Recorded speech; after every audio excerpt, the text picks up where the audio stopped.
Bueno, pues, ¿cómo están? ¿Cómo van? ¿Van bien? A ver, ¿quién ya entendió la misión del apóstol Pablo? ¿Quién entendió el llamado del apóstol Pablo? La revelación que recibió, las escamas de los ojos que se le cayeron, cuál era el mensaje que él capta de por qué llevar este mensaje a todas las naciones, cuál era la urgencia del apóstol Pablo, la misma urgencia, las mismas palabras que entendió obviamente Yeshua. ¿Se acuerdan cuando Yeshua le dice a unos líderes de la casa de Judá, unos líderes religiosos, les dice, un poco de tiempo y me veréis, otro poco de tiempo y no me veréis?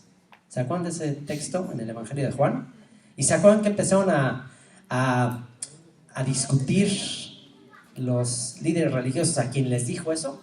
¿Quién recuerda que empezaron a discutir entre ellos? Cuando dijo, ¿qué es eso de que un poco de tiempo me veréis y otro tiempo no me veréis? ¿A dónde se va? ¿Se va a matar o a dónde se va? ¿Se acuerdan qué fue la conclusión a la que llegaron ellos? Dice, ¿acaso se irá a los dispersos entre los griegos y enseñará a los griegos? ¿Se acuerdan que eso dijeron? Bueno, ¿qué creen? Efectivamente.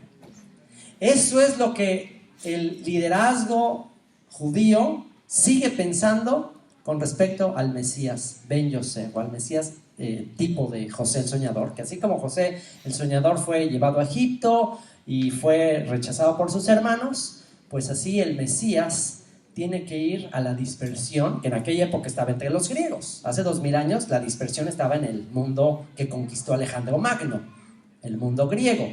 Pero a 2000 años de distancia, ahora ¿dónde está esa misma dispersión? Esa misma dispersión que estaba entre los griegos hace 2000 años, ¿ahora dónde está?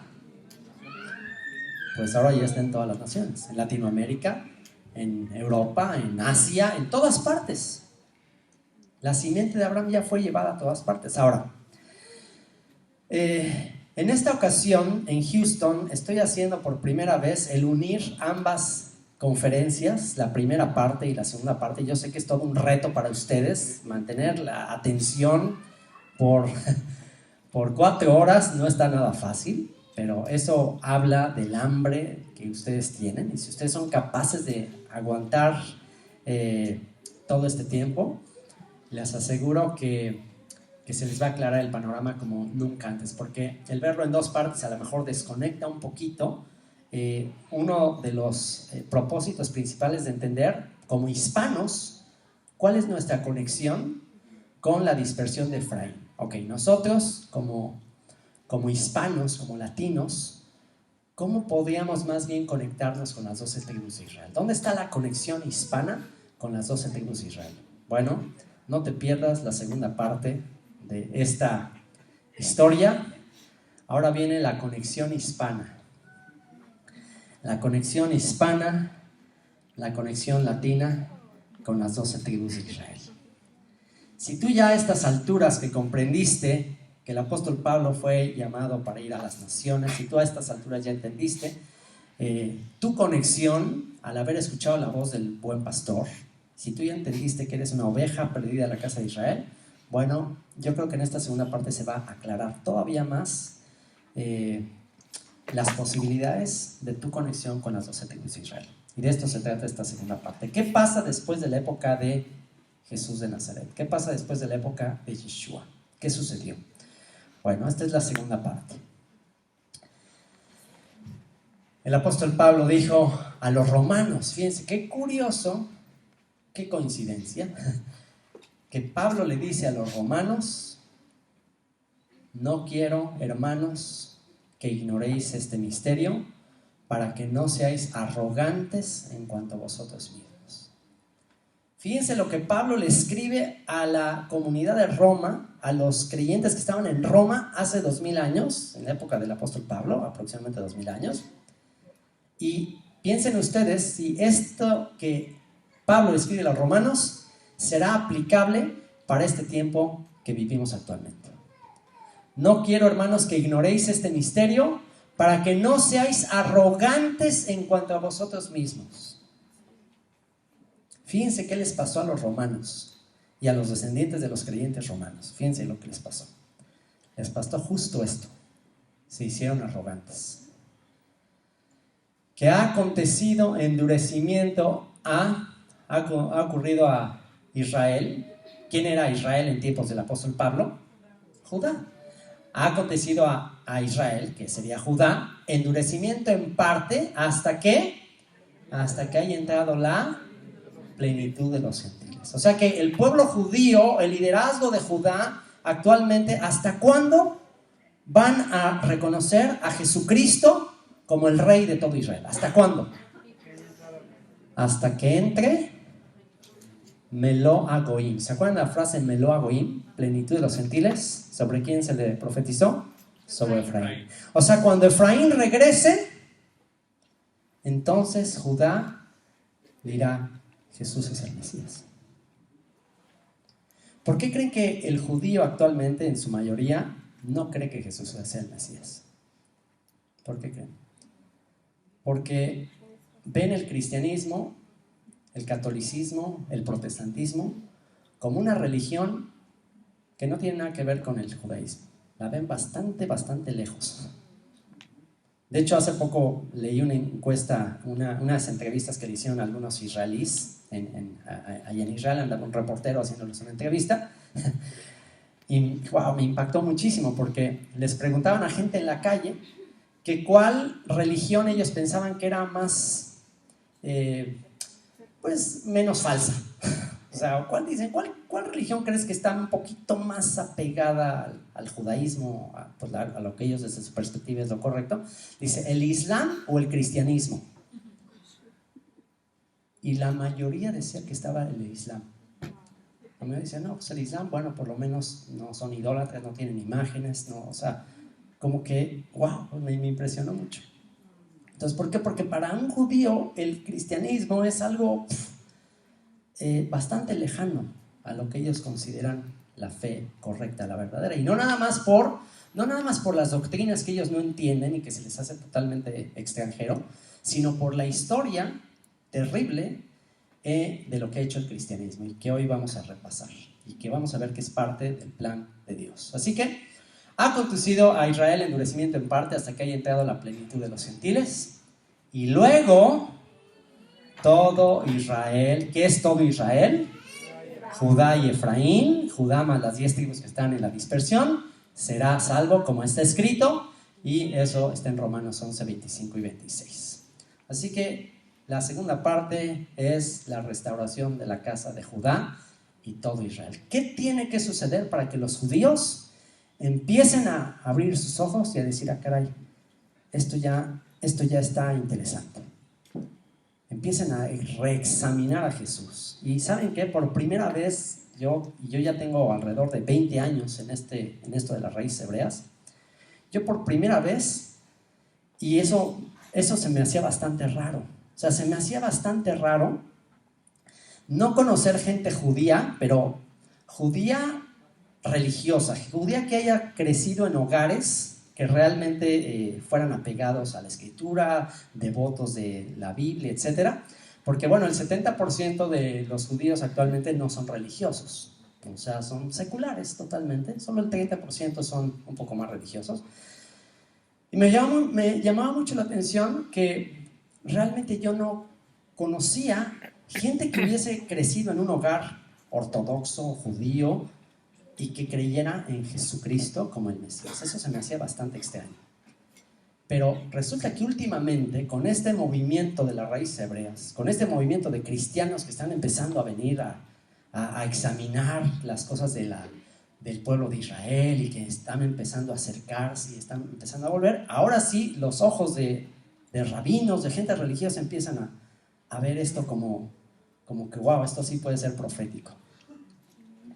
Y he conocido a 2 personas en Israel y personalmente he hablado con ellos. Uno es un sacerdote, de hecho es sacerdote que vive en Jerusalén, y con lo que él está viendo de cristianos en el mundo que están queriendo venir a aprender de Judá, de las cosas de Israel, él empezó a tener curiosidad y llegó a la conclusión que Jesús es el Mesías.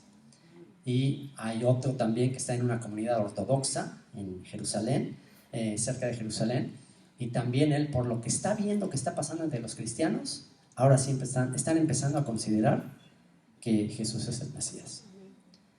Y salió de hecho en la revista Time un artículo que dice que la más grande revolución teológica de la historia se va a llevar a cabo cuando la iglesia cristiana, tanto católica como protestante, etcétera, regrese a sus raíces de la fe.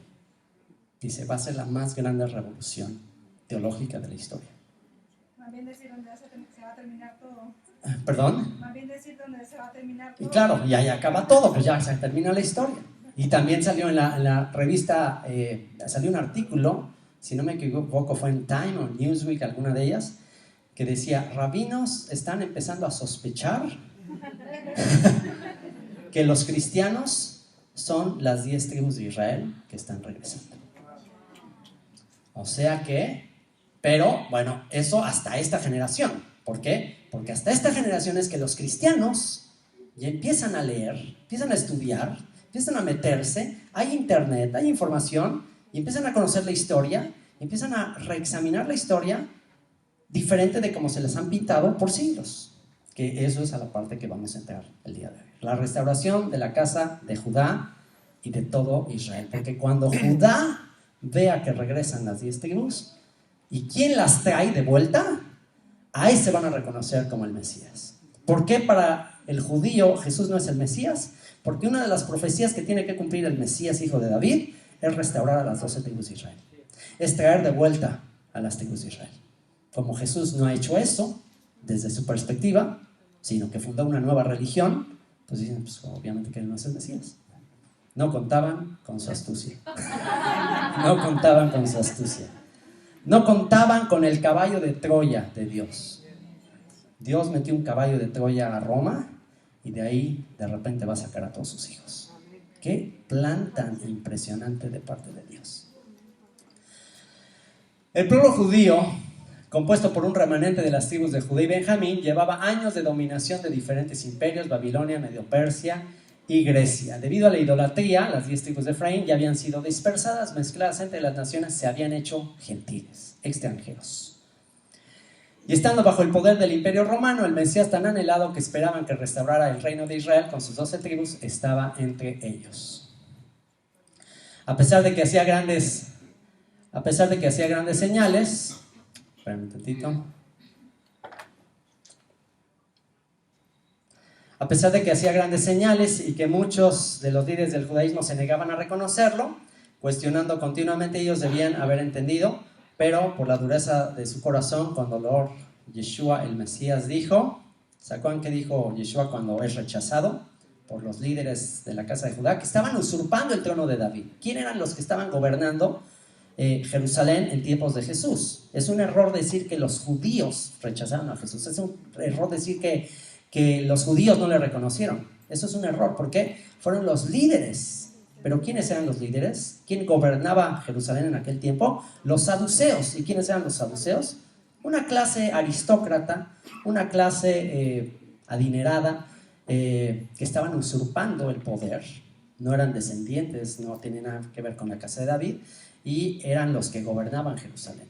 Entonces ellos, cuando ven a Jesús, al legítimo heredero del trono de David, que viene a delatarlos, a mostrar su corrupción, porque ya estaban confabulados con Roma y estaban usando de las ofrendas del templo en Jerusalén pues para darle impuestos a los romanos, y ya estaban ahí en alianza política. Entonces Jesús viene a delatarles, y en ese momento ellos dicen, hay que matarlo. Este tiene el potencial de levantar al pueblo en contra de nosotros, y más vale que lo matemos. ¿Y qué es lo que hace Yeshua?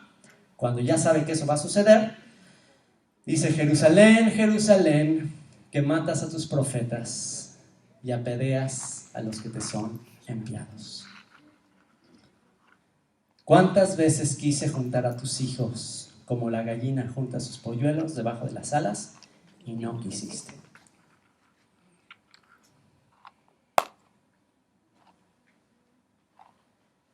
He aquí vuestra casa les será dejada desierta. ¿Qué casa se estaba refiriendo? Al templo de Jerusalén.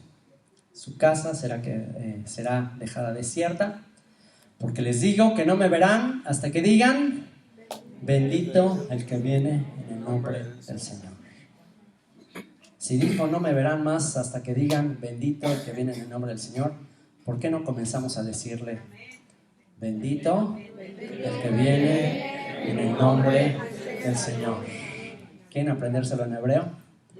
Baruch Abba Beshem Adonai. Que este es el tiempo en que Él junte a sus hijitos como la gallina junta a sus pollitos.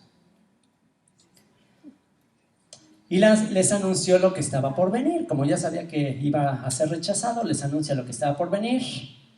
Y sus discípulos decían, mira, maestro, nuestro hermoso templo. De cierto les digo que no quedará aquí piedra sobre piedra que no sea derribada. Mateo 24:2. Y caerán a filo de espada y serán llevados cautivos a todas las naciones. Y Jerusalén será hollada o será pisoteada por los gentiles, por las naciones. ¿Hasta cuándo? Hasta que el tiempo de los gentiles se cumpla. Chequen esa profecía de Yeshua, es una de las más impresionantes que ha dicho. Jerusalén será pisoteada por los gentiles hasta que los tiempos de los gentiles se cumplan. En otras palabras, Jerusalén estará pasando de manos en manos. Estará siendo conquistada, destruida, reconstruida, destruida, reconstruida. Si ustedes visitan la ciudad de Jerusalén, se van a dar cuenta que en las excavaciones hay capas de civilizaciones. Y ponen, bueno, aquí está en la época de los romanos, y bueno, luego los bizantinos, y luego los musulmanes, y luego después de los musulmanes vienen los turcos y luego los británicos, o sea, toda la civilización que pasaron por ahí. ¿Cuánta gente ha tratado de dominar Jerusalén? Y actualmente, otra vez, ¿cuál es el conflicto entre las Naciones Unidas? ¿Cuál es la papa caliente? Actualmente, Jerusalén. Y aquí Yeshua profetiza que Jerusalén estará pasando de manos en manos hasta que se cumpla el tiempo de los gentiles. Jerusalén dejó de estar en manos judías. ¿Hasta cuándo? ¿Cuándo volvió Jerusalén a manos judías? Junio de 1967. Curiosamente, cuando yo nací. ¡Wow! Increíble. Ya les dije mi edad, ya les revelé mi edad. Bueno. Junio de 1967, por primera vez desde la época de la destrucción del templo, años 70, Jerusalén vuelve a estar en manos judías. 1967, junio de 1967, Guerra de los 6 días.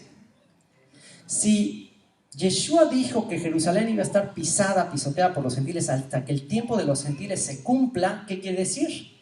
Que a partir de 1967 terminaron los tiempos de las naciones. Comienza el tiempo de la restauración del reino de David. ¿Y qué ha pasado desde la década de los 60, desde el 67 para acá? ¿Qué ha pasado? ¿No te parece que de repente la humanidad se aceleró? Empezaron los cambios en comunicaciones, en tecnología, en ciencia, de una manera que nunca antes en la historia se había dado. O sea, ¿no crees que desde el 67 para acá la humanidad ha cambiado más que en toda la época de la historia? ¿Por qué creen? Porque estamos viviendo el final del tiempo de los gentiles. El tiempo de la siembra de Israel entre las naciones está llegando a su fin. Muchos preguntan, bueno, ¿y por qué este mensaje que estamos hablando, por qué no se conocía antes? ¿Por qué por siglos? Los grandes predicadores, los grandes teólogos que no habían visto esto. Bueno, lo que pasa es que los profetas, Jeremías, Daniel, el mismo Yeshua, está diciendo que esto se va a dar a conocer en los últimos tiempos. Y aparece aquí el apóstol Pablo, que ya habíamos hablado de él,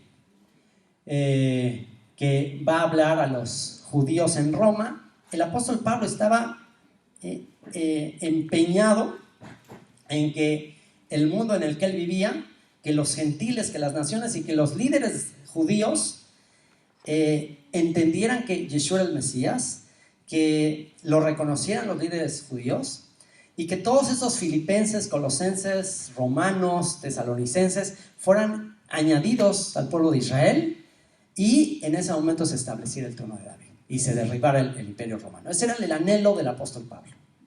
Y bueno, pues andaba predicando eso. Y bueno, si ese era lo que Pablo estaba tratando de que se cumpliera, entonces ahora pueden entender por qué Pablo se convierte también en una amenaza política para Roma y para los saduceos que estaban aliados con Roma. Pablo también, el mensaje que trae de que va a derribar a Roma y se va a establecer las 12 tribus de Israel, que es lo que le dice a Agripa, esperanza cuyo cumplimiento esperan alcanzar nuestras 12 tribus. O sea, ¿qué está predicando Pablo? La restauración de las 12 tribus de Israel. Pues entonces, si tú estás proclamando la restauración de las 12 tribus de Israel que están conquistadas por el emperador de Roma, automáticamente eres un enemigo del reino. Eres un promotor de rebelión en el imperio romano. Entonces, pues anda encadenado y dice que va a hablar con los líderes de la comunidad de Roma. Él está buscando gente que entienda este misterio. Dice, por esta razón he pedido verlos y hablar con ustedes, porque por causa de la esperanza de Israel llevo esta cadena.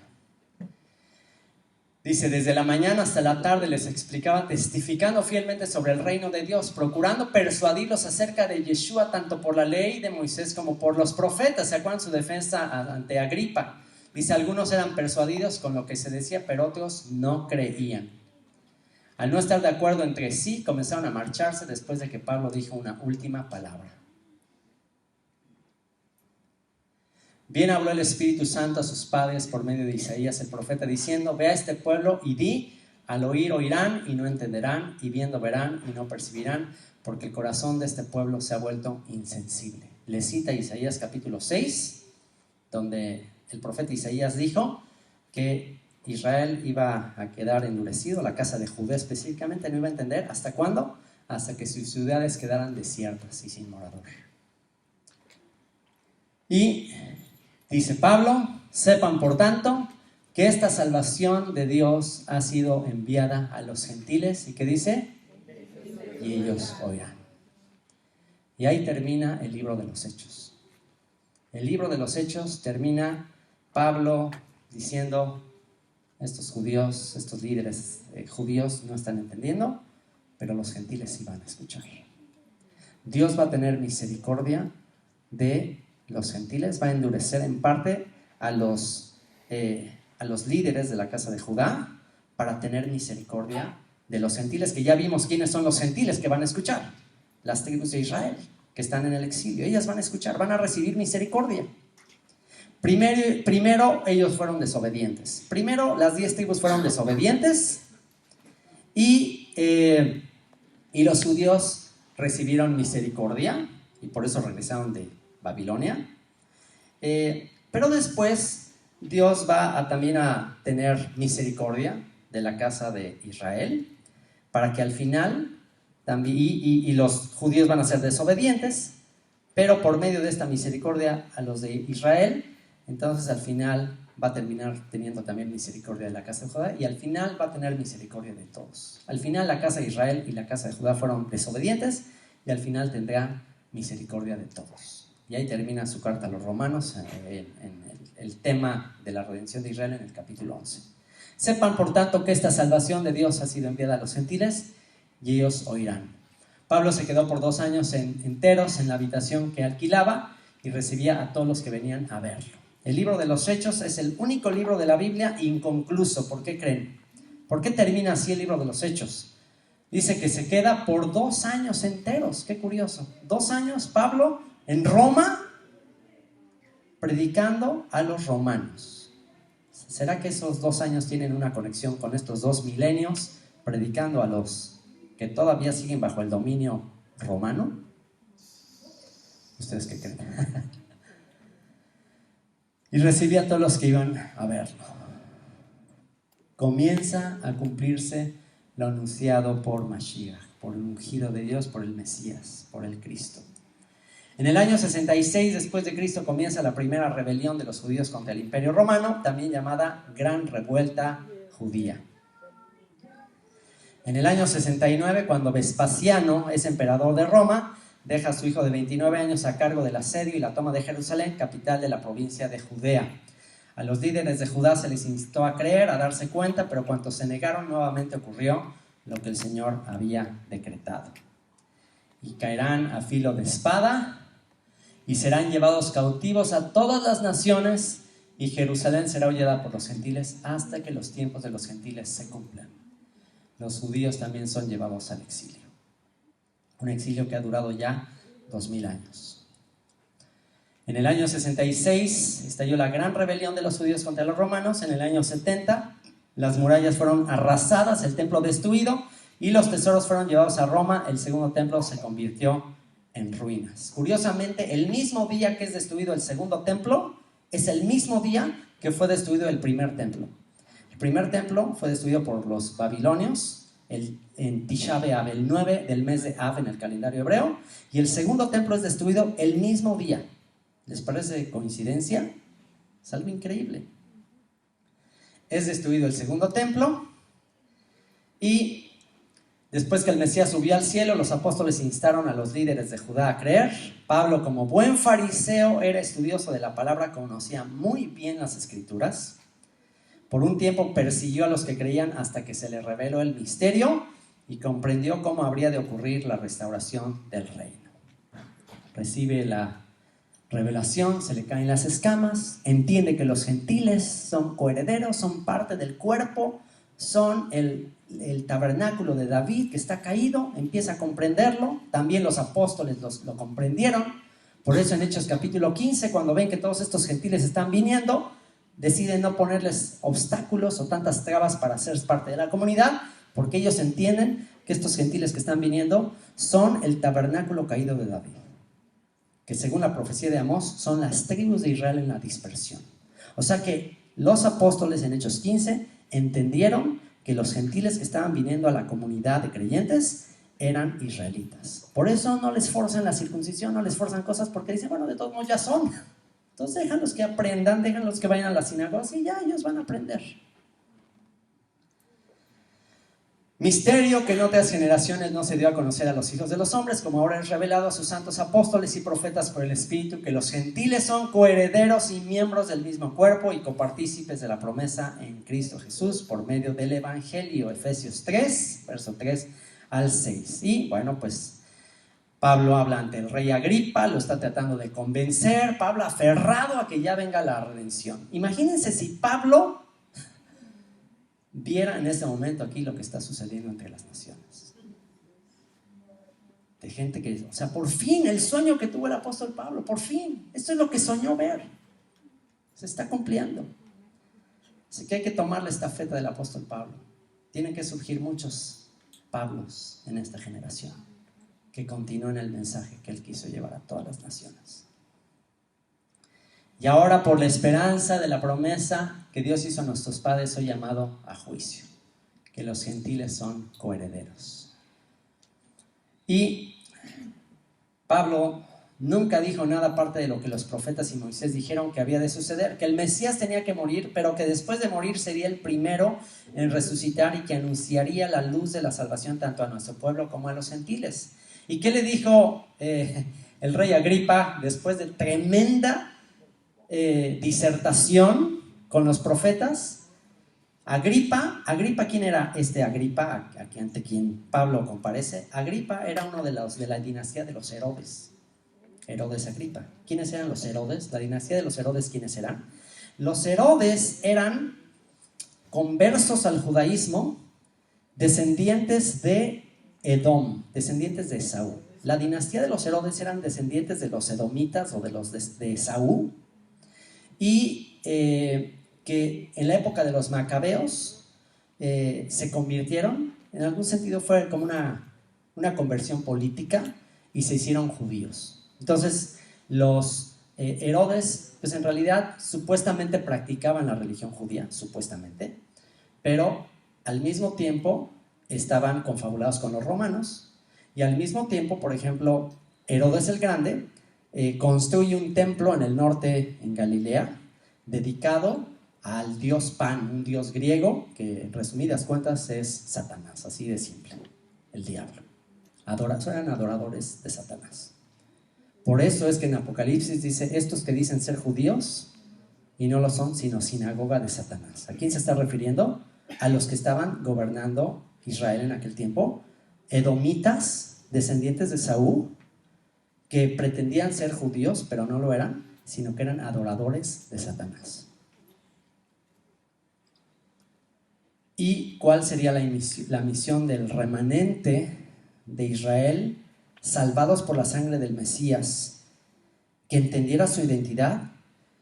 Su misión sería, en los posteriores tiempos, derribar las puertas del infierno, derribar todo este liderazgo que estaban literalmente adorando a Satanás. Su propósito era, al final de los tiempos, derribar las puertas del Hades, derribar todo ese sistema de Roma, de Grecia, de Persia, de Babilonia, toda esa estatua de Nabucodonosor. ¿Quién iba a derribar la estatua de Nabucodonosor? Una piedra cortada no con mano, que vendría del cielo, le daría en los pies a la estatua y la estatua iba a ser derribada. ¿Esa estatua qué representa? Los reinos, los gobiernos de este mundo, dirigidos, controlados por los ángeles caídos y su principal líder, Satanás. Y que al final van a ser juzgados por la congregación de los primogénitos de las naciones, el remanente de Israel los va a juzgar. Así que cuando Pablo le presenta toda esta defensa, por cuanto, bueno, pues como conversos al judaísmo conocían las escrituras, pues Pablo está tratando de hacer que este hombre entienda. ¿Pero qué le dice Agripa? Por poco me persuades a ser cristiano. Por poco. ¿Y qué le dice Pablo? Pues yo quisiera que por poco, por mucho, fueras como yo, excepto por estas cadenas. Así que aquí tenemos el título de cristiano, que les dije que al final vas a entender como nunca antes qué significa ser cristiano.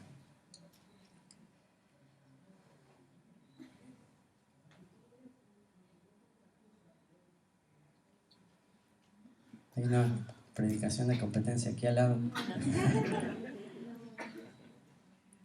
Entonces, bueno, después de la época del apóstol Pablo, que trata de persuadir al liderazgo de Jerusalén, que trata de persuadirles de que el Mesías ya había llegado, pues bueno, no creen, rechazan el testimonio del apóstol Pablo. Entonces, unos años después surge un hombre llamado Simón Bar Kokhba. ¿Quién ha escuchado aquí de Simón Bar Kokhba? Simón, ¿qué significa Bar Kokhba? Simón, hijo en arameo, Kokhba es estrella. Simón, hijo de la estrella. Surge un guerrero judío que un rabino famoso llamado Akiva dice, él es el hijo de la estrella, él es el cumplimiento de la estrella de Jacob, la que profecía de Balaam, ¿se acuerdan? Que surgirá una estrella de Jacob, es una referencia al Mesías. Y este rabino famoso Akiva dice que este Bar Kokhba es el Mesías y convoca a todo Israel, a todos los judíos de aquel tiempo, los convoca a unirse a este hombre para hacer la guerra contra Roma. Y se levantan en armas muchos judíos. ¿Y qué pasa con los nazarenos? ¿Qué pasa con la secta del camino? Que ya para esa época eran miles. ¿Qué pasa con la secta del camino? A quienes el rabino Akiva, un rabino muy importante de aquella generación, les dice, únanse a nosotros para ir en contra de estos romanos. Bueno, pues en el momento que estos judíos creyentes en Yeshua reciben el llamado de unirse, pero les dicen, el Mesías es Simón Bar Kokhba, ¿ustedes creen que se unen o no se unen a la guerra? Pues claro que no se unen. Y entonces a partir de ese momento son considerados traidores al reino de Judá, son considerados traidores, y ahí empieza la enemistad entre los judíos creyentes en Jesús de Nazaret y los no creyentes en Jesús de Nazaret. Ahí empieza ese conflicto interno entre los judíos. Porque antes de eso todavía, pues ustedes ven en el libro de los Hechos que los apóstoles iban al templo, iban a las sinagogas y no había todavía ese conflicto. Pero a partir de este momento empieza a haber un conflicto porque los judíos creyentes en Yeshua son considerados traidores, de que no luchan por el país, por liberar al país. Y bueno, pues los rabinos están muy emocionados porque dicen, ha llegado el Mesías, ha llegado la era de la redención, Simón Bar Kokhba nos va a liberar de estos romanos. ¿Y qué creen que pasa con Simón Bar Kokhba? Bueno, pues tristemente el emperador respondió, los rebeldes fueron diezmados por las tropas imperiales y acaban con Simón Bar Kokhba, acaban con toda esa rebelión. Los judíos creyentes en Yeshua huyen al desierto, de ahí son dispersados, ya son rechazados por sus propios hermanos judíos, por traidores, y también son enemigos del emperador y de Roma, porque están proclamando a otro rey que no es el emperador de Roma. Entonces ahora sí que ya no son ni de aquí ni de allá. Por eso en la carta a los romanos se les dice que van a andar siendo dispersados y perseguidos por todas partes. ¿Y qué hace el emperador ya para acabar con estos judíos que se están rebele? Bueno, ponen una estatua de Zeus en el emplazamiento del templo y una de Afrodita al lado del Gólgota. La provincia de Judea no se recordará más. Cambiaré su nombre por el de sus más antiguos enemigos, los filisteos. Ahora se llamará Siria-Palestina, Siria-Filistina. Que se olvide la estancia semita o de los judíos en esta zona. Y se le pone a esa tierra Palestina en honor a los filisteos, los archienemigos de Israel. Y lo más increíble es que hay Biblias, no sé si hay en tu Biblia será, pero hay Biblias que ves el mapa en tu Biblia cristiana, y imagínate esto cómo le suena a un judío que ve una Biblia cristiana y que dice, tierra de Palestina en tiempos de Jesús. Así como que dicen, ¿qué es eso? No quiero saber de ese libro. ¿Por qué? Porque ¿quién le puso ese nombre? Pues Roma. Ese es un anuncio de la derrota de los judíos. Más adelante el emperador Adriano cambia el nombre de la ciudad de Jerusalén, le quita el nombre de Jerusalén y le pone Aelia Capitolina en honor a él y a su dios Júpiter, edificando en ella edificios paganos. Prohíbe a los pocos judíos que quedan en la ruina circuncidarse, guardar el Shabbat y sus festividades. Qué coincidencia, ¿no? Fíjense nada más. Porque una marca de identidad en los varones judíos era la circuncisión, prohíbe la circuncisión, prohíbe guardar el Shabbat y todas sus festividades. Y este emperador proclama un solo gobierno, una sola religión, Adriano. Fue la victoria final de Roma y dispersión total de Judea en el año 135 después de Cristo. Toda Judea se convirtió en una provincia en ruinas. Miles de judíos murieron y otros más fueron esclavizados. Muchísimos se dispersaron por los diferentes lugares del Imperio Romano. Una catástrofe que acabó con la historia del Estado judío de la antigüedad y la destrucción del Templo de Jerusalén, la pérdida espiritual más importante de los judíos que aún hoy recuerdan en el día de duelo de Tisha B'Av. Cada 9 del mes de Ab, actualmente todavía, se recuerda en Israel como la destrucción del templo y es un día de ayuno, es un día de gran tristeza por la destrucción del templo. Aunque se les prohibió a los judíos vivir o entrar en Jerusalén bajo pena de muerte, siempre quedó algo de presencia judía en los alrededores. Así que a partir de ese momento Roma toma control ya total de todos esos territorios. Y en la cosmopolita Roma había muchos cultos paganos de diferentes regiones, prácticamente todos originados en la religión de Babilonia, el culto al sol y a la trinidad Nimrod, Semiramis y Tamuz. Nimrod, Semiramis y Tamuz, dioses antiguos de Babilonia, basados en el relato de Nimrod en el libro de Génesis, ¿se acuerdan? Nimrod, poderoso cazador delante del Señor. Y este Nimrod, ¿de dónde se le ocurrió empezar a crear un gran imperio cuyas capitales eran Babilonia y Asiria? Fíjense qué curioso. El imperio que forma Nimrod, las capitales de su imperio son Nínive, en lo que es Asiria, y Babilonia. Los dos imperios que quisieron destruir a los dos reinos de Israel. Asiria, el reino del norte, y Babilonia, el reino del sur. Quien fundó esos imperios, ¿saben quién fue? Nimrod. Ahora, Nimrod en la Biblia dice poderoso cazador delante del Señor. La palabra poderoso, Gibor, es una palabra que está conectada con Génesis 6, que son los Nefilim y los Giborim, también se les llama, que surgieron gigantes poderosos de esa mezcla de ángeles con mujeres. ¿Se acuerdan de ese texto de Génesis capítulo 6? Bueno, curiosamente, de acuerdo al libro de Enoc, que se menciona en el libro de Judas, el libro de Enoc es un libro antiguo que se encontró una copia en los manuscritos del Mar Muerto. Era un libro que los judíos consideraban bastante en aquella época, porque los judíos de aquella época, de tiempos de Yeshua, tenían un gran conocimiento y estaban bastante conectados con el tema de los ángeles caídos, de Génesis capítulo 6, por quienes viene el diluvio. O sea, el diluvio es un juicio de Dios y es una manera en que Dios trata de limpiar la tierra de la contaminación de la descendencia de estos ángeles caídos.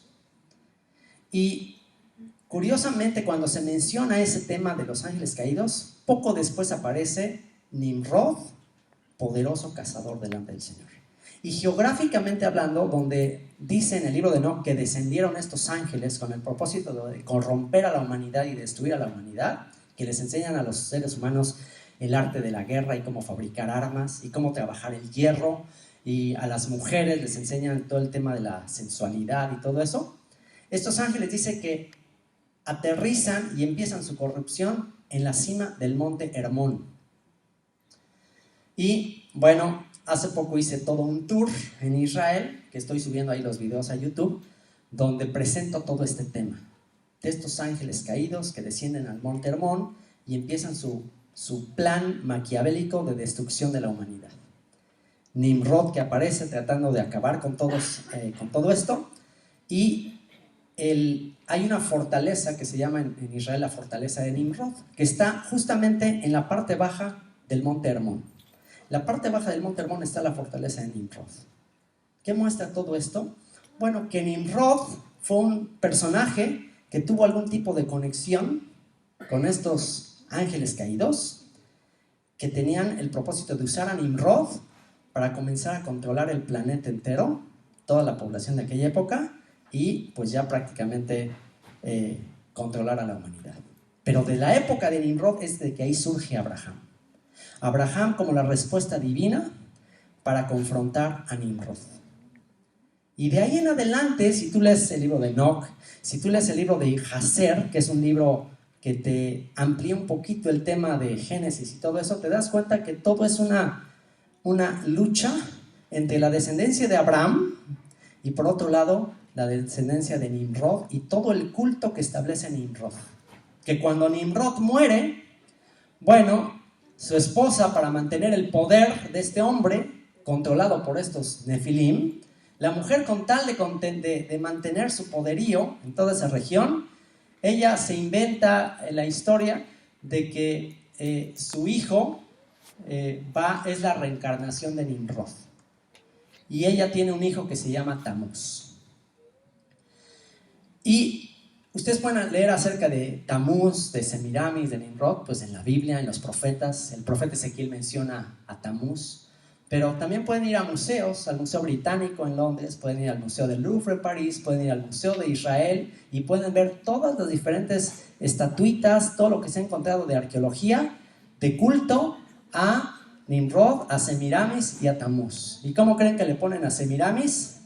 Le ponen el título de la reina del cielo o la madre de Dios, porque si Nimrod es el que se proclama como hijo de los dioses, el que hace un pacto con estos Nefilim, ángeles caídos, pero muere, entonces ella se convierte en la madre de Dios y el que va a nacer ahí, Tamuz, pues es el hijo de Dios. Y tratan de usurpar el trono y cuando se celebra el renacimiento de Nimrod, pues nada menos que el 24 de diciembre. 25 de diciembre se conmemora desde aquella época el renacimiento de Nimrod. Así que bueno, en Roma, para que entiendan cuál era la religión, ¿qué se creía en Roma? Bueno, se creía lo mismo que en Babilonia, que en Persia, en todas las diferentes culturas, había una forma de culto a todo esto, que con lo de la Torre de Babel, pues esta creencia se lleva a todas las naciones. Por eso se van a dar cuenta que mucho de las religiones antiguas, de todas las civilizaciones, tiene conexión con esto. Entonces Roma sabe eso. Roma sabe que este es el principal culto de todas las naciones de aquel tiempo. Dios, Sol, el Padre y Esposo, Madre que concibe divina o virginalmente y se proclama Reina del Cielo. Hijo que es su Padre, el Dios Sol encarnado. Y bueno, pues ahí vemos algunas estatuillas de Tamuz y Semiramis. Y en Egipto también se honraba esta Trinidad, Osiris, Isis y Horus. Esta estatuita se encuentra en el museo, es una ilustración de una que está en el Museo de Israel, en Jerusalén, y se han encontrado en muchísimos lugares una estatuita así, de una mujer cargando al hijo. Esto antes de que Jesús siquiera naciera. Mitra, otra expresión, nacido también el 25 de diciembre. En el panteón grecorromano, Zeus o Júpiter, y como ejemplo uno de sus muchos hijos, Apolo o Febo. Y ahí está el culto que se le rendía. Entonces, a ver si empiezan a notar el sincretismo que Roma trata de hacer. El emperador como hijo de los dioses, para someter a todos, además del poder político, militar, debían temer al emperador como un dios, un hijo de los dioses. Todas estas religiones creían en los dioses en forma de hombres. Pero también había judaísmo, que cree en un solo Dios, que no tiene forma porque es espíritu y que enviaría a su ungido, el Mesías. Y crecía el cristianismo, que inicialmente era una secta judía, que cree que el ungido ya vino en la persona de Yeshua y que volverá a venir. Para los pueblos paganos no era problema agregar al emperador como un dios más a sus panteones. Y todos los que no aceptaban, como los judíos y los creyentes en el Mesías, se les perseguía. Y bueno, pues esto conocemos de las historias, las películas clásicas, Quo Vadis y todas esas películas clásicas que muestran a los cristianos siendo echados a las fieras, a los leones. Bueno, ¿a quiénes se les estaban echando a las fieras, a los leones? A judíos y a creyentes de origen gentil que ya se habían hecho parte de esta secta judía que proclamaban a Jesús como el Mesías de Israel, como el rey. Así que por eso los echaban ahí a las fieras salvajes, los mataban. Así que principalmente esta persecución fue sobre ellos por no reconocer al emperador de Roma. No habían pasado muchos años cuando algunos hombres dentro de los creyentes en el Mesías, no dejando completamente sus creencias paganas, comienzan a buscar jerarquía, proclamándose como señores sobre el pueblo de Dios. Empezaron a sustituir la verdad e implantar sus propias ideas y métodos. Un montón de estos gentiles que vienen y que empiezan a estar en estos movimientos cuando los judíos son los principales perseguidos por el imperio romano como enemigos del imperio. Ponte tú en el lugar de un gentil, no judío, pero que a quien están persiguiendo a los judíos, pero tú no naciste como judío, pero estás empezando a simpatizar con la fe judía de que Jesús es el Mesías, pero vienen a perseguirte, te notan como que parecido en tu fe a la fe de los judíos. Tú ya cuando están a punto de matarte a ti o a tu familia, dirías, sí, soy judío, me identifico con los judíos, y dirías, no, ¿sabes qué? Ahí muere, yo no soy judío. Naturaleza humana. Pues es obvio. Ahí empieza sutilmente, poco a poco, la separación. Y bueno, pues por otro lado, los emperadores tratando de hacer una mezcla, de cumplir, y que finalmente se tiene que cumplir la profecía de Daniel, que habla de la cuarta bestia y habla de un pequeño cuerno que sale de ahí de la cuarta bestia, habla de una manera en que se va la cuarta bestia, que es una referencia a Roma, se va a convertir en un imperio diferente, un imperio de tipo religioso que va a cumplir varios propósitos. Aquí empieza el idear cómo fundir. Si no puedo con ellos, si no puedes con el enemigo, ¿qué puedes hacer? Únete a ellos. Y aquí empieza, bueno, pues esto se puede camuflajear, la religión de los filisteos, el pez Dagon, y empiezan ya una mezcla ahí. Y finalmente comienza a surgir elementos de mezcla, parte de judaísmo y parte de religión, de religiones paganas. Y como la comunidad más numerosa era, un momentito.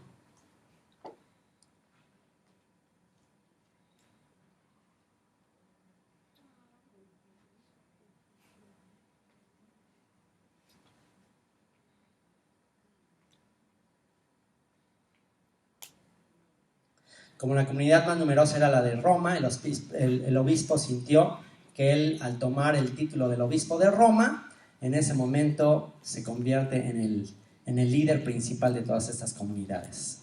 Pablo habló de eso. Pablo profetizó que ya estaba en acción el ministerio de la iniquidad. Pablo empezó a anunciar que iban a entrar falsos maestros y se iban a meter encubiertamente entre los hermanos, iban a empezar a traer una apostasía. Iban a empezar a apartarse gradualmente de la fe. Eso ya Pablo lo había profetizado en su segunda carta a los Tesalonicenses, capítulo 2, versículo 7. Y en 1 Timoteo 4:1, algunos apostatarán de la fe, escuchando espíritus de demonios y el misterio de la iniquidad y a doctrinas de demonios. O sea, iban a empezar a meter encubiertamente doctrinas falsas. También lo dice en la segunda carta a los Tesalonicenses, porque algunos hombres han entrado encubiertamente, los que desde antes habían sido destinados para esta condenación. Esto está en Judas, y que iban a negar al único y soberano y a nuestro Señor Yeshua. Judas 1:4. O sea, ya en las cartas del Nuevo Testamento se anuncia esta apostasía. ¿Qué es apostasía? Una separación de la fe original, de la fe de los apóstoles. Y comienzan a suceder grandes cambios. Al principio del siglo IV, el imperio estaba gobernado por tetrarquías, 2 Augustos y 2 Césares compartían el poder. En una de ellas llegó a formar parte Constantino. Al haber conflictos entre ellos y otros posibles candidatos, Constantino va venciendo y elimina a los otros 3 puestos, obteniendo el poder absoluto como Constantino el Grande. Y tras ellos se levantará otro, el cual será diferente de los 3 primeros, y a 3 reyes derribará. Eso lo profetizó Daniel, en el capítulo 7, versículo 24. Dios le había mostrado a Daniel un poder llamado cuerno pequeño, que al surgir en la escena arrancaría a otros 3 poderes. Este cuerno pequeño, fíjense lo que dice, tenía ojos como ojos de hombre y una boca que hablaba grandezas. Tiene ojos para ver. ¿Quién dijo, abre mis ojos para ver las maravillas de tu ley? Este imperio, este poder, podía tener las escrituras para ver, pero tenía ojos como de hombre, pero ¿qué dice? Y tenía una boca que hablaba grandezas. Utiliza la escritura, esas grandezas, las grandezas de la ley, la tenía, pero la usa para su propio provecho. Y dice, y este mismo poder, ¿qué haría? Haría guerra contra los santos. ¿Quiénes son los santos? El pueblo de Israel. Dice, y hará guerra contra los santos y los vencerá. Triste la profecía. Pero los vencerá hasta que se levante un reino, el cual no será destruido jamás, hasta que resurja el hijo de David. Roma no había tenido éxito en imponer la religión oficial, muy ligada al desprestigiado gobierno, lo que provocó que la gente buscara religiones que prometieran una mejor vida. Y aquí empiezan los estrategas, Constantino y de ahí en adelante los que le siguen. Y unidos por la cruz, él dice que tiene una visión antes de la batalla en la que consiguió ser el monarca absoluto. En el año 312, Constantino rogó a su dios solar y vio el símbolo de la cruz ante el sol. También tuvo un sueño en el que vio junto a una cruz de inscripción In hoc signo vinces, con este signo vencerás, y se le ordenaba poner este símbolo en su estandarte.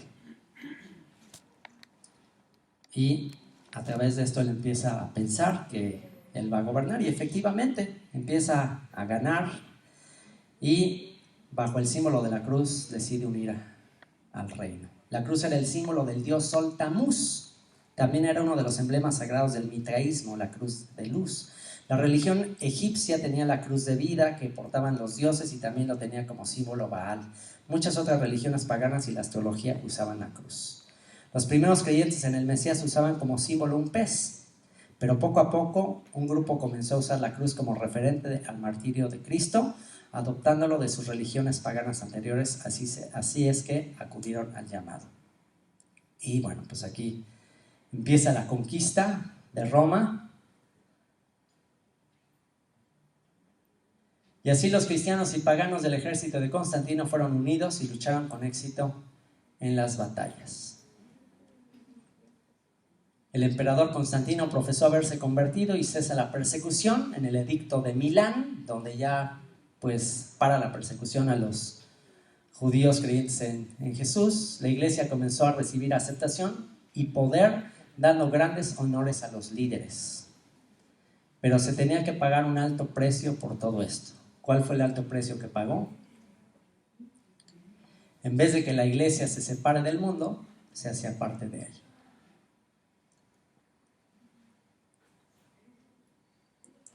Por aquel tiempo,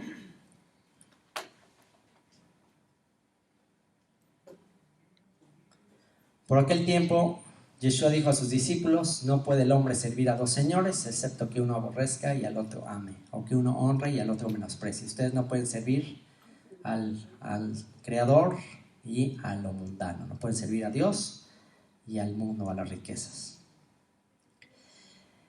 Quiero una Roma unida bajo un solo gobierno, una sola religión. Convocaré el concilio de Nicea. El famoso concilio de Nicea, año 325. El propósito es establecer la paz religiosa, definiendo los dogmas o creencias para construir la unidad de la iglesia cristiana y del imperio bajo una sola religión. Y bueno, se constituye el concilio de Nicea. La doctrina de la iglesia será la de Atanasio. Cristo es Dios hecho hombre, ya no se guarda el sábado, sino que todos deben descansar el venerable Sunday, el día del sol. Ya no se sigue la fecha de la Pascua judía para determinar la resurrección, sino que nos guiaremos por la fiesta de la diosa de la fertilidad. Quiero decir por el equinoccio de primavera. Easter en honor a Astarte. ¿Okay? Todo lo de los huevitos de la coneja y todo eso tiene conexión con Semiramis, con la esposa de Nimrod. Así que ya desde ahí todo se contamina. Luego viene el concilio de Nicea. En el concilio de Nicea se dice, se establece la doctrina de la Trinidad, el dogma de la Trinidad. Nadie en el mundo puede ser salvo si no cree en esto. Todos deben trabajar en sábado y descansar en domingo. O sea, ahora ya no nada más se cambia el día, sino que ahora tienes que trabajar en sábado. Nadie puede celebrar las fiestas bíblicas porque son judías, ni recibir alimento de esas fiestas. Decretaremos las nuevas fechas de festividades de la iglesia. Todo el que no esté de acuerdo con la iglesia es un hereje y será enemigo del Estado y debe ser perseguido. ¿Y qué dijo Daniel capítulo 7 versículo 25? Acerca de este poder: insultará al Dios Altísimo e irá acabando con su pueblo. Tratará de cambiar la ley de Dios y las fiestas religiosas, y el pueblo de Dios estará bajo su poder. Daniel 7:25.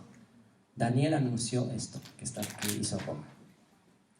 ¿Y qué dice? Y el pueblo de Dios, ¿qué dice? Estará bajo su poder. ¿Hasta cuándo? Hasta los últimos tiempos. Había nacido la Iglesia Católica Apostólica Romana.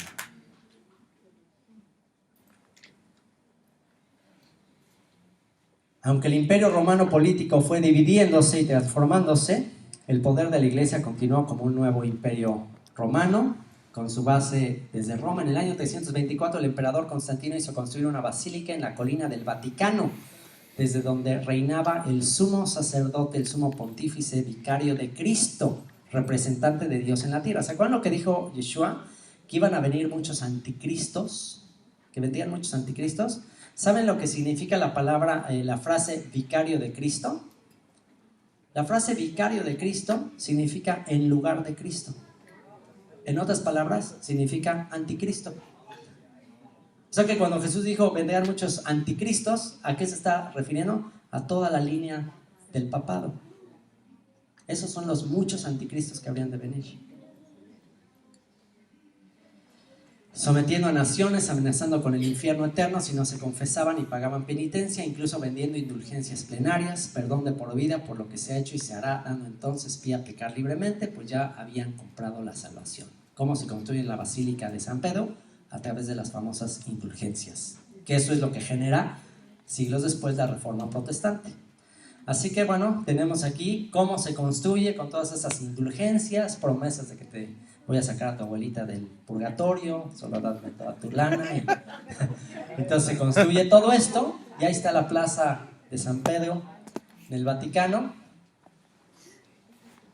¿Qué es esto que hay en la... ¿Alguien ha estado en el Vaticano aquí? Levante la mano alguien que está en el Vaticano. Bueno, yo he estado en el Vaticano y bueno, pues puedes analizar toda la arquitectura y... ¿Ustedes no creen que esa arquitectura nada más así fue porque a alguien se le ocurrió construir eso así? Qué bonito, ¿no? Todo está lleno de simbolismos. Toda la plaza principal esa está la plaza central del Vaticano. En el centro, esta que está aquí es una estrella y esto que está aquí es un obelisco. ¿Saben qué simboliza el obelisco? ¿Qué es un obelisco? Un obelisco es un monumento del miembro viril de un hombre. ¿Qué tiene que ver eso? Bueno, eso tiene que ver con una leyenda relacionada con Nimrod, relacionada con Osiris, relacionado con toda esta religión falsa de la que estamos hablando. Así que aquí vemos estratégicamente quién está tomando el control de todo esto. Y bueno, la madre de Constantino, Helena, viajó a restaurar los lugares sagrados, buscando reliquias, llenando de templos, iglesias y catedrales. Decretó que Jerusalén es territorio patriarcal, toma control de Jerusalén. ¿Saben qué hace Helena? Construye la iglesia del Santo Sepulcro y el monte del templo, donde está el templo de Jerusalén, lo convierte en un basurero, para que ya nadie vaya al lugar del monte del templo y ahora ya todos vayan a la iglesia del Santo Sepulcro, que tiene toda la arquitectura octagonal conectada con el culto a la diosa Astarte, la estrella de Astarte. Es la misma religión antigua.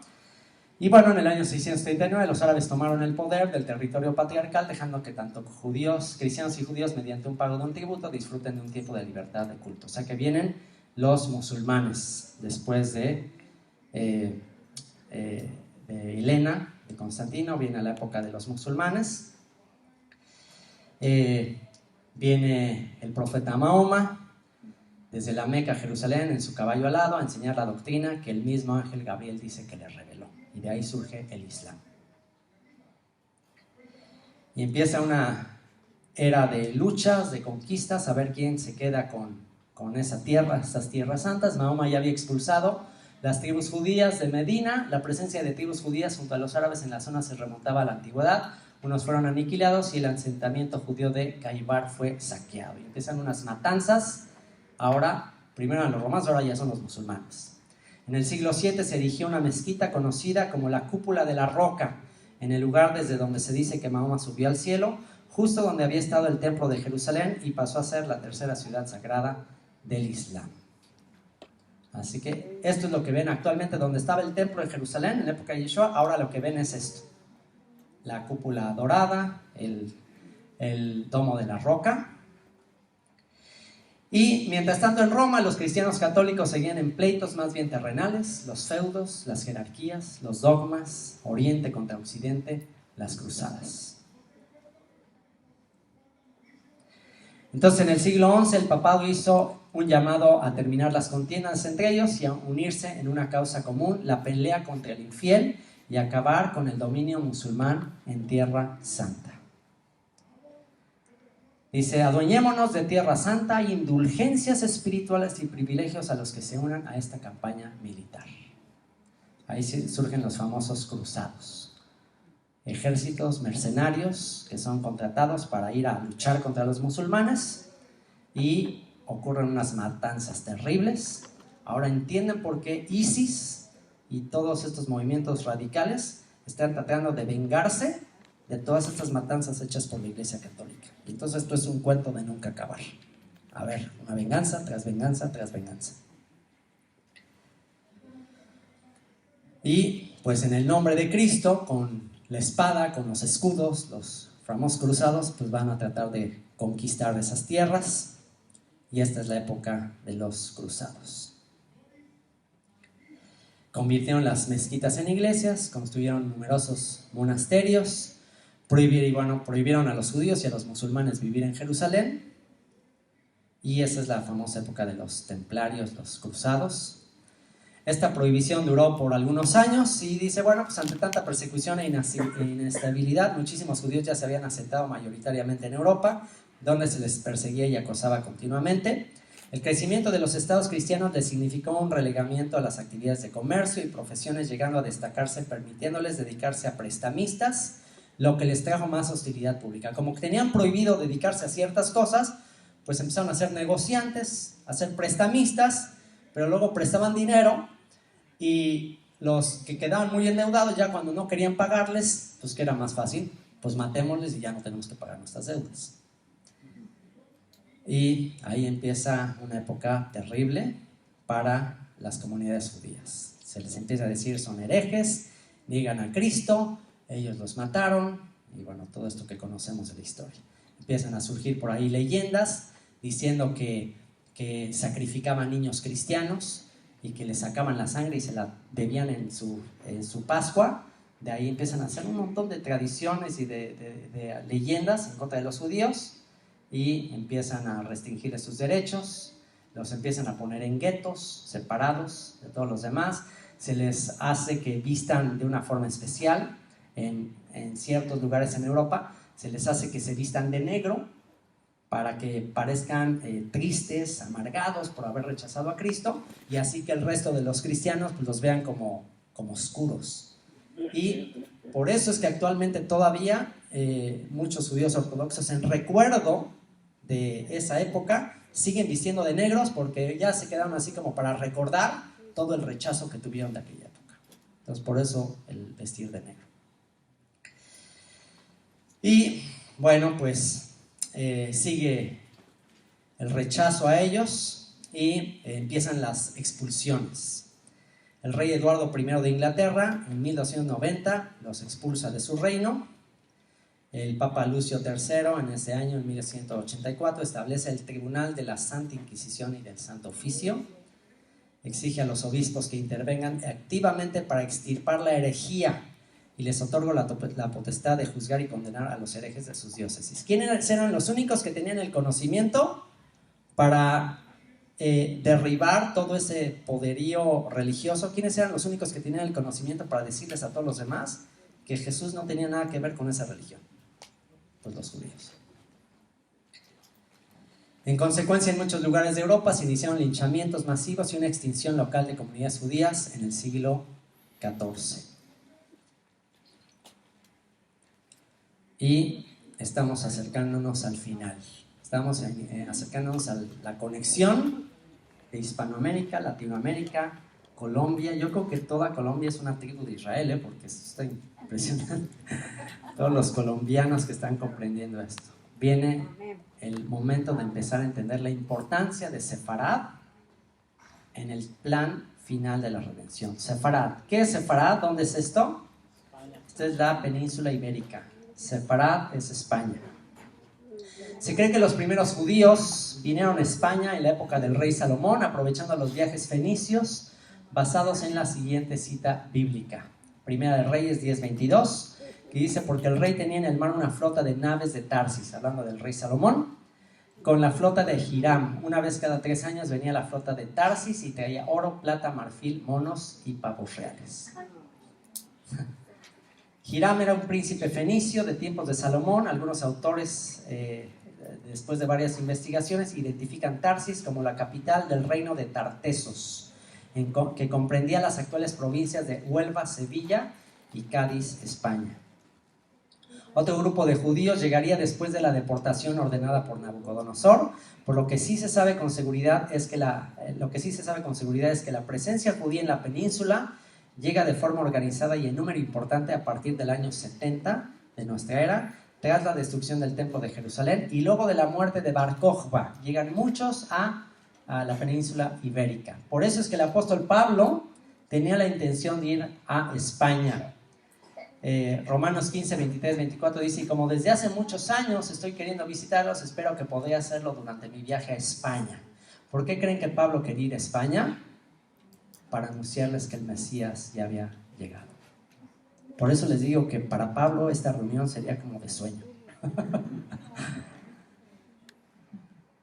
Jonathan Ben Uziel, el más grande discípulo de Hillel, un rabino de un poquito antes de Jesús, también identifica España con la sefarad bíblica, y de ahí que los judíos españoles se llamen sefardís. Y estamos acercándonos ya a temas ya muy familiares para nosotros, los reyes católicos. ¿Quién conoce a qué reyes católicos nos estamos refiriendo?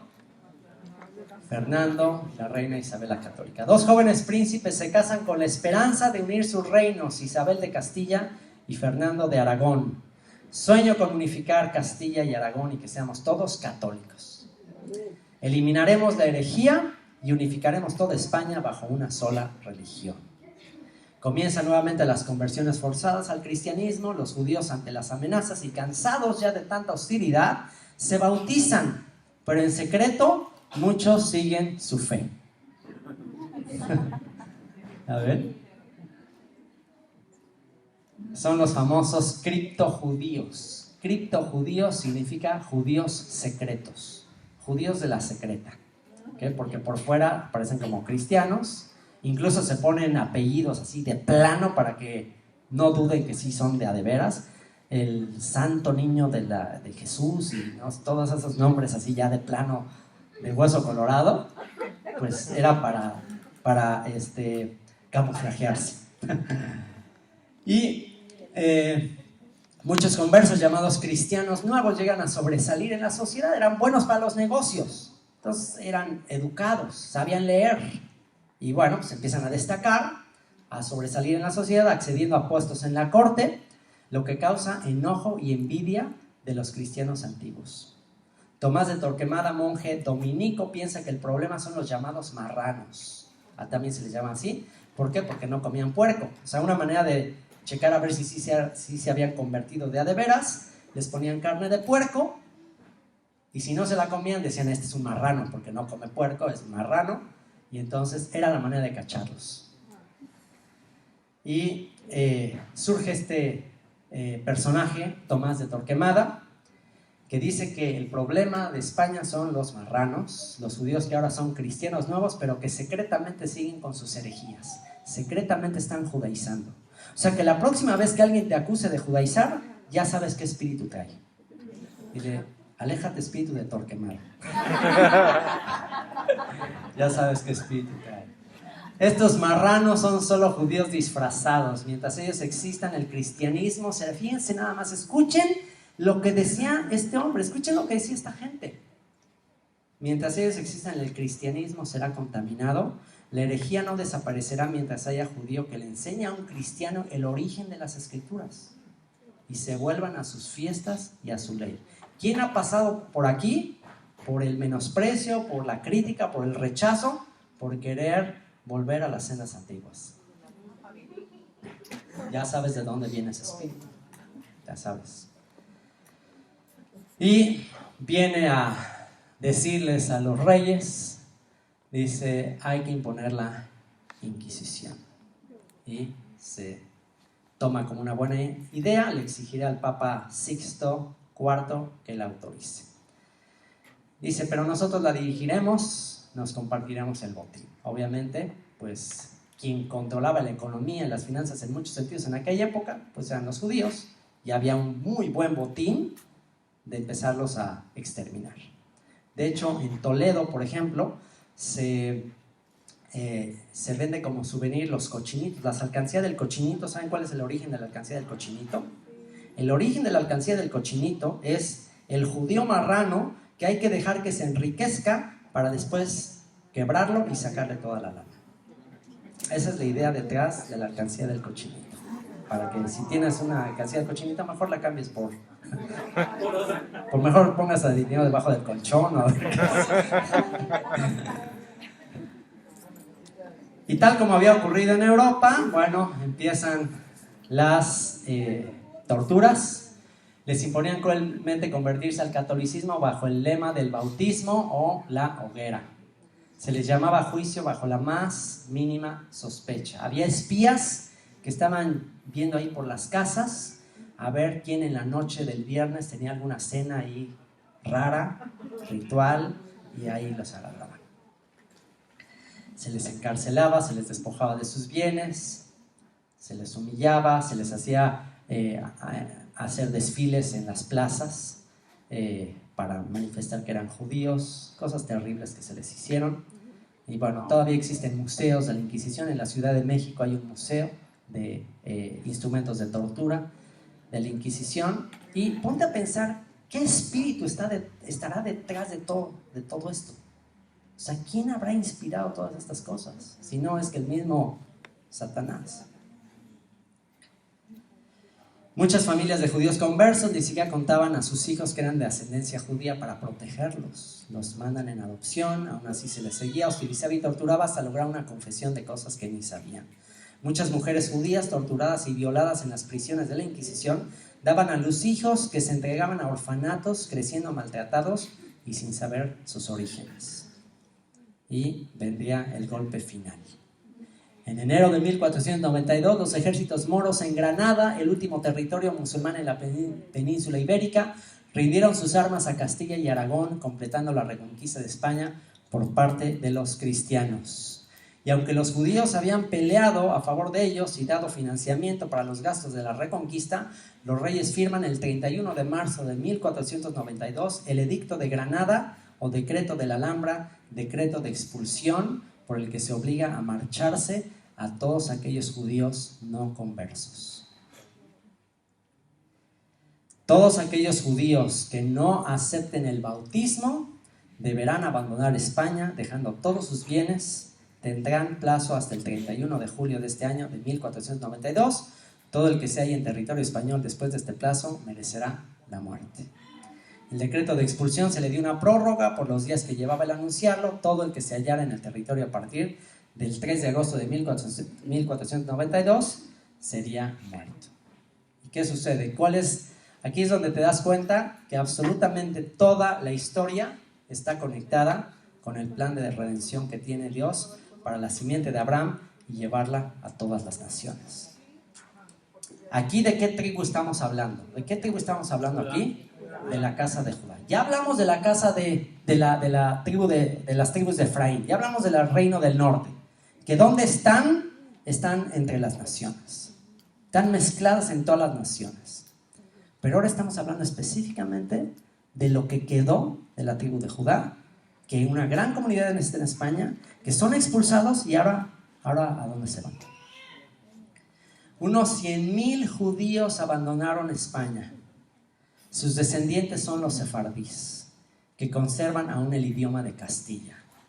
De hecho, Miguel de Cervantes Saavedra, el Quijote de la Mancha, ese tratado clásico de la literatura del castellano, tiene muchísimos elementos y hay algunos historiadores que sospechan que Miguel de Cervantes Saavedra era criptojudío y que en el Quijote de la Mancha hay elementos ahí como camuflajeados de judaísmo en la historia del Quijote de la Mancha.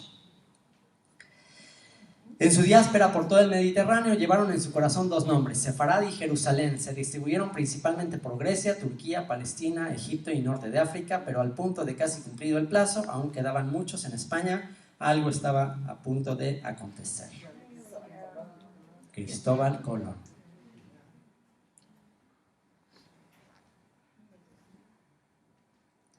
Todos conocemos la historia. Un navegante que, contrariamente a lo que se pensaba en esa época, afirmaba que la Tierra era redonda. Él iba en contra de la corriente. ¿De dónde sacaría Cristóbal Colón que la Tierra era redonda? ¿De dónde cree? ¿Dónde decía eso? Profeta Isaías. El Señor se sienta sobre el círculo de la Tierra. Ahí está. Entonces él sabía que la Tierra era redonda. tenía un proyecto, realizar un viaje saliendo hacia el oeste para llegar más rápidamente a la India y a oriente por las especias, piedras preciosas y sedas tan apetecidas en Europa.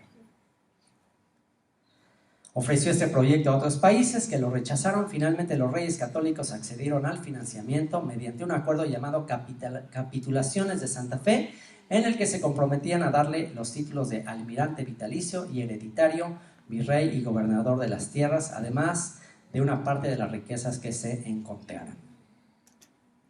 Pero qué coincidencia que el viaje partió justo cuando se cumplía el plazo dado por los reyes católicos para que los judíos abandonaran el reino.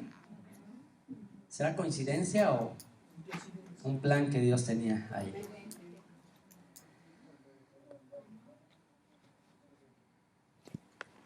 Algunos cristianos nuevos, judíos conversos que ahora estaban en la corte, habían oído historias acerca de que las tribus perdidas de Israel estaban en Oriente y buscaban la forma de salvar a parientes y amigos de la furia de la Inquisición y de la muerte tras el edicto de la expulsión. ¿Por qué? Porque los asirios, ¿hacia dónde se llevaron las tribus? Asiria está hacia el oriente. Pero Oseas, y aquí viene un misterio interesante, los asirios se llevan a las 10 tribus hacia el oriente, ¿ok? 722 años antes de Cristo. Pero después Oseas dice que cuando el león de la tribu de Judá, cuando el león ruja, dice, los hijos vendrán temblando desde occidente. ¿Cómo es que se fueron a oriente? Y dice que cuando venga la redención, rugirá el león y vendrán desde occidente. ¿Cómo es eso? Muy fácil. Las tribus ya le dieron la vuelta a toda la tierra. Por eso se necesitaron 2000 años, para que la simiente de Abraham recorriera toda la tierra. Por ejemplo, en Corea hay una de las iglesias más grandes del mundo. La famosa iglesia de Paul Yong-il, una iglesia gigantesca de cristianos así, pero entregados. En China, la iglesia subterránea con el tema del comunismo, una iglesia enorme, millones de chinos que en el comunismo se hicieron cristianos. Y que ahorita de los mayores grupos de turistas en Israel, yo ahora que estuve viviendo en Israel, ves camiones y camiones y camiones de chinos recorriendo los lugares ahí en Jerusalén, tomándose fotos y reconectándose con Abraham. Y uno de los lugares donde las raíces hebreas están explotando, están teniendo muchísima difusión, es nada menos que en China. ¿Será que Dios cubrió toda la tierra de la simiente de Abraham?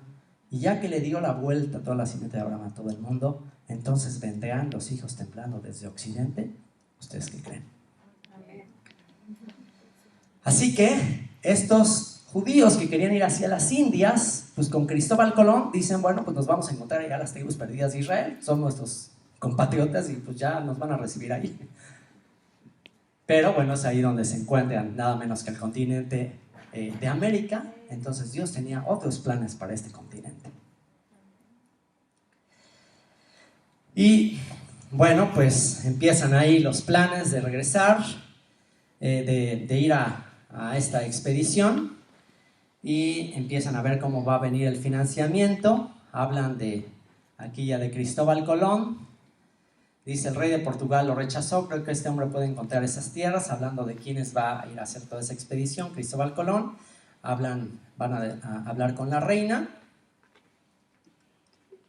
y aquí se presenta Cristóbal Colón, aquí les van a presentar a Cristóbal Colón. Dice, sus majestades, hay un hombre llamado Cristóbal Colón que dice que puede llegar más rápido a tierras orientales navegando hacia el horizonte. Necesita autorización y financiamiento. Yo, Luis de Santangel, ofrezco un gran aporte para este financiamiento. Piénselo, su majestad, nuevas tierras por conquistar, riquezas, poder y muchas personas que evangelizar.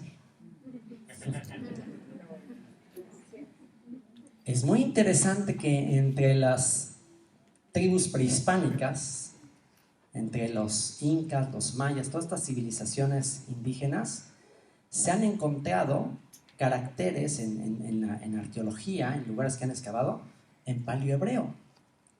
El paleohebreo es el idioma hebreo antiguo, y se han encontrado vestigios en América de paleohebreo. ¿Cómo te explicas eso?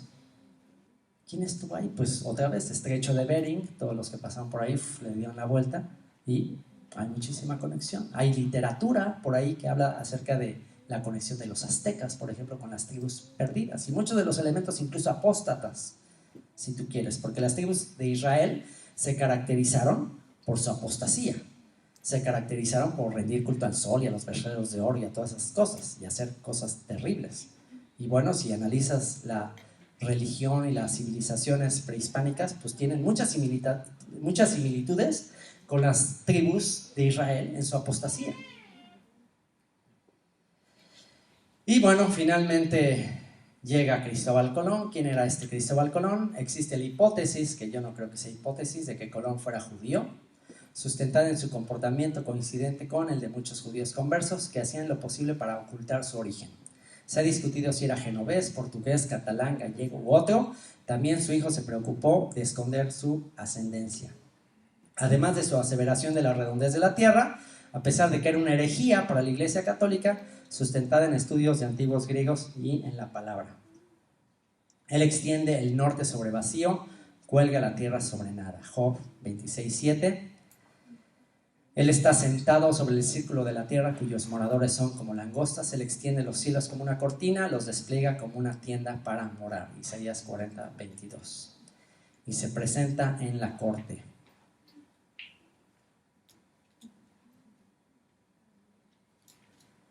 Y pues aquí ven las promesas que le dan y vean cómo comienza y cuáles son las confirmaciones de la hipótesis de que él era judío.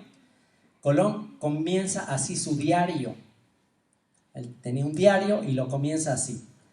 Así que después de haber echado fuera a todos los judíos de todos vuestros reinos y señoríos, en el mismo mes de enero mandaron vuestras altezas a mí, que con armada suficiente me fuese a las dichas partidas de India. Y aquí tú te preguntarás, ¿por qué comienza su diario aludiendo a la expulsión de los judíos? Se sabe que Colón estaba familiarizado con la cronología hebraica. En un escrito, al referirse al año en curso, 1481, le asignó el año hebreo 5241. Al referirse a la destrucción del segundo templo de Jerusalén, dice la segunda casa, llamado así solo por los judíos. Solamente alguien familiarizado con el calendario judío pone el año del calendario hebreo. Eso no tiene sentido para alguien que no es judío.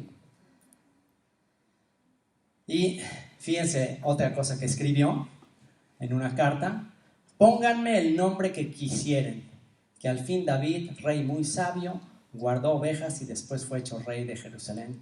Yo soy siervo de aquel mismo Señor que puso a David en este estado. ¿Qué les parece? Colón sería un enviado de Dios para ir a sacar a sus ovejas de esa persecución y llevarlas hasta las costas más lejanas.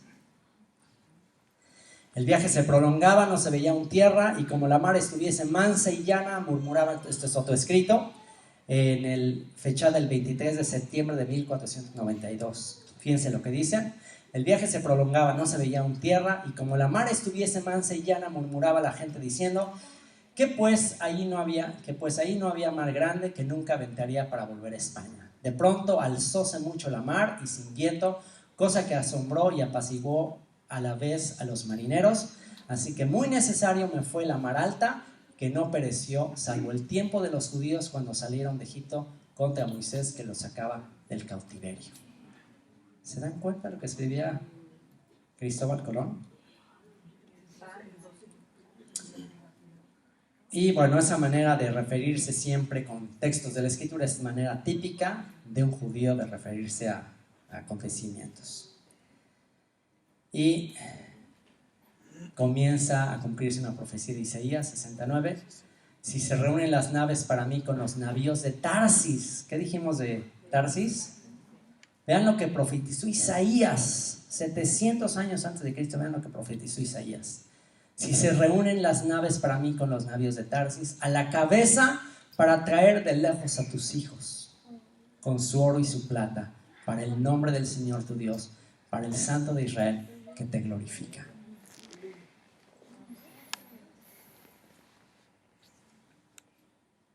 Así que lo que él logra es la confirmación de la profecía de Isaías. Se prepara el viaje. Mientras Colón estaba ultimando los preparativos para el viaje hacia las Indias, los judíos se apresuraban también a partir, pero por la fuerza, no pudiendo llevar consigo sino equipaje de mano. Tenían que malvender sus posesiones a precios más y más ruinosos. Terminaron por recibir a lo sumo un puñado de monedas de oro que empleaban en adquirir lo necesario para el viaje, por cuanto el edicto de expulsión prohibía la salida de metales preciosos. Cuando llegaban a puerto, capitanes sin escrúpulos les exigían por el pasaje el triple o el cuádruple de lo debido, y bueno, pues prácticamente los despojan.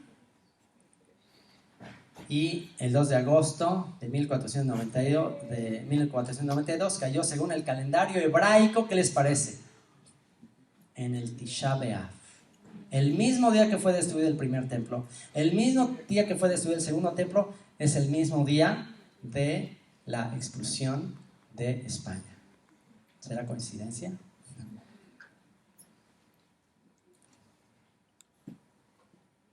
Y zarpan rumbo a las Indias.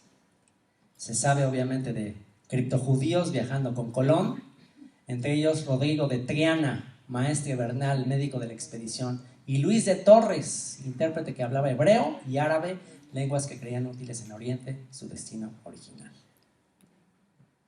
De Torres es un apellido típico judío. En los siguientes años, numerosos judíos y criptojudíos llegaban con esperanza de practicar su fe libremente y empiezan a poblar América, México. En los siguientes años, numerosos judíos y criptojudíos llegaban con esperanzas de vivir en paz finalmente en Latinoamérica.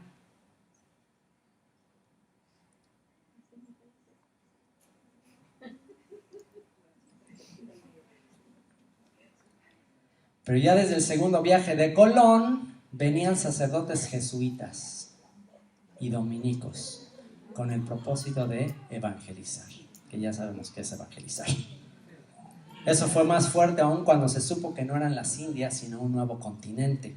El Papa Alejandro VI, en sus bulas Inter Caetera, estableció: la corona de Castilla tiene la obligación de convertir a todos los súbditos a la fe católica.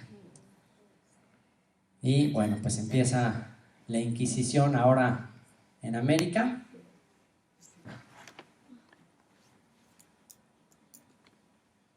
Y llega la Inquisición en América. Y vamos a meter el acelerador porque nos están corriendo. Pero estamos llegando al desenlace. Estás empezando ya a conectar tu historia con la caja del rompecabezas, con la Biblia, con los profetas, con Yeshua. ¿Estás empezando a conectar la historia?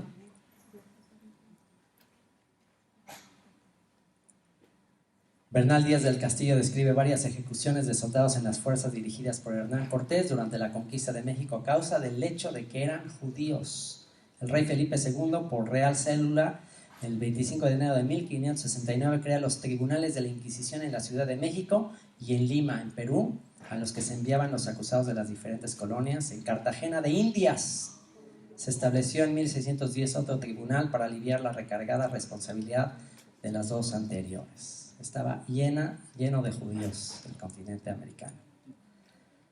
Así que, bueno, pues empiezan las conversiones forzadas. Con las generaciones se fue olvidando el secreto de que eran judíos. Y a los descendientes de estos se les perdió casi en su totalidad la identidad judía hasta el día de hoy.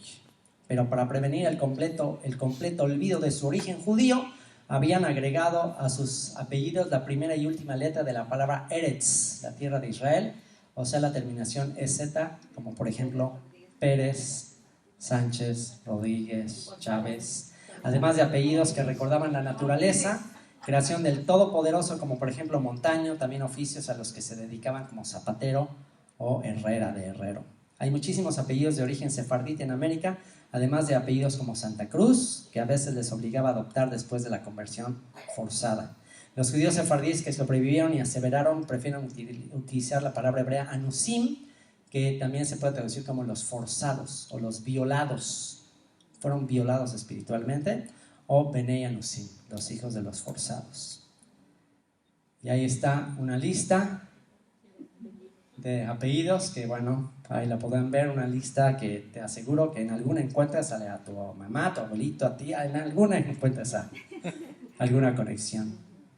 Y bueno, Dios había advertido en Deuteronomio 28, si no pones en práctica todas las instrucciones escritas en este libro ni respetas este glorioso e imponente nombre del Señor tu Dios, tú Israel, que eras tan numeroso como las estrellas del cielo, quedarás reducido a un pequeño número. Por no haber obedecido al Señor tu Dios, serás arrancado violentamente del país que vas a ocupar. El Señor te esparcirá por todas las naciones de un extremo a otro de la tierra, y ahí adorarás a dioses ajenos, dioses de madera y de piedra que ni tú ni tus antepasados conocieron. Y mientras vivas en esas naciones no tendrás tranquilidad ni reposo, porque el Señor te hará vivir asustado, con los ojos tristes y lleno de ansiedad. ¿Qué les parece? ¿Qué les parece, latinos, hispanos? ¿Qué les parece? Pero el Señor es misericordioso y ha dicho a través de su siervo Abdías que primero juzgará a Edom. Toda la profecía de Abdías es el juicio a Edom. ¿Quién es Edom? Herodes, la dinastía de los Herodes, Roma. El juicio a Edom. ¿A través de quién? De los conversos de Edom. A través de todos estos judíos que fueron convertidos, forzados a la religión de Roma. Porque cercano está el día del Señor contra todas las naciones. Edom, como tú hiciste, se te hará, sobre tu cabeza recaerá tu merecido.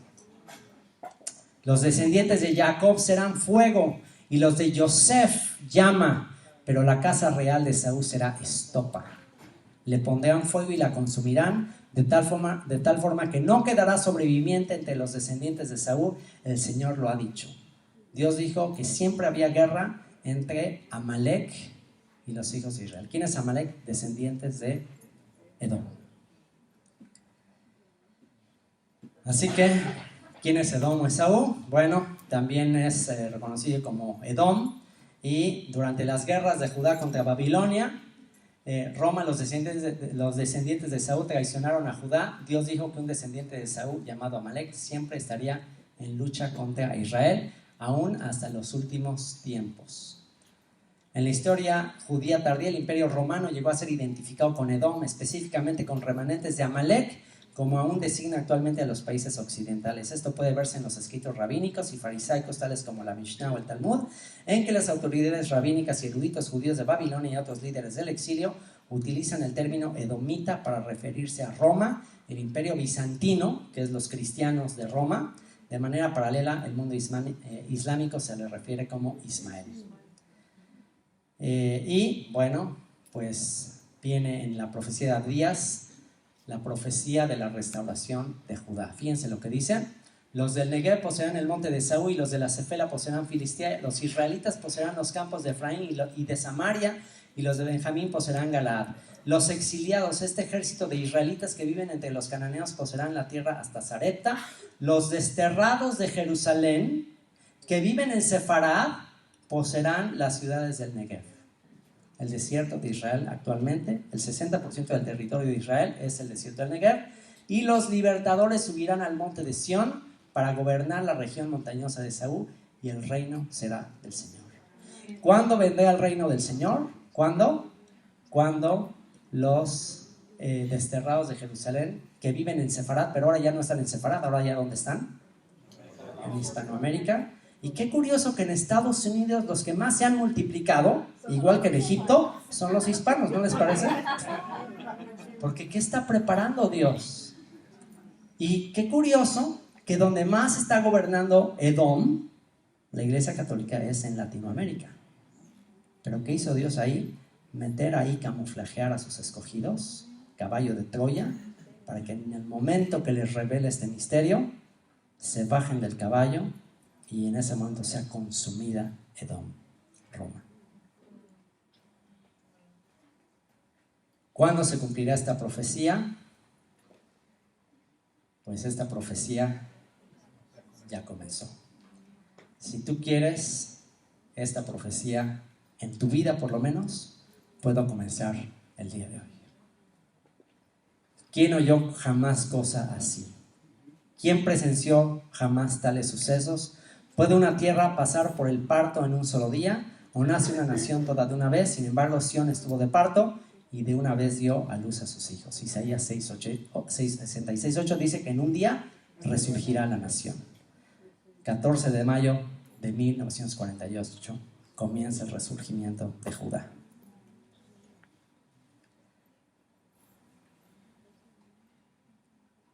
Y en 1967 resurge y se toma la ciudad de Jerusalén.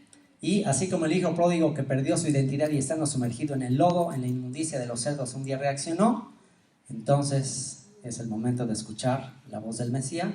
Reaccionemos, salgamos del lodo para volver al encuentro de nuestro Padre. ¿Ven lo que tiene en su bolsa el hijo pródigo?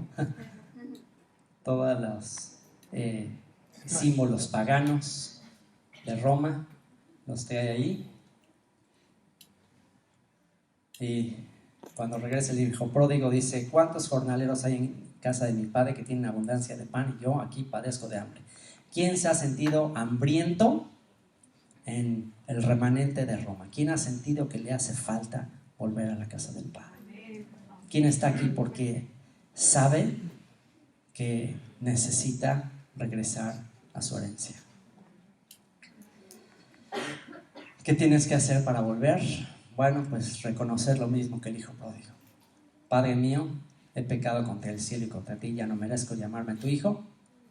Pero ¿qué hizo el padre? El padre dijo: saquen pronto la mejor ropa y vístanlo. Póngale también un anillo en el dedo y sandalias en los pies. Traigan el becerro más gordo y mátenlo. Vamos a celebrar esto con un banquete porque este hijo mío estaba muerto y ha vuelto a vivir. Se había perdido y lo hemos encontrado. Le voy a pedir al grupo si pudieran pasar acá para cerrar con una canción y que oremos y que esta canción que preparó el grupo para este momento sea tu momento de regresar.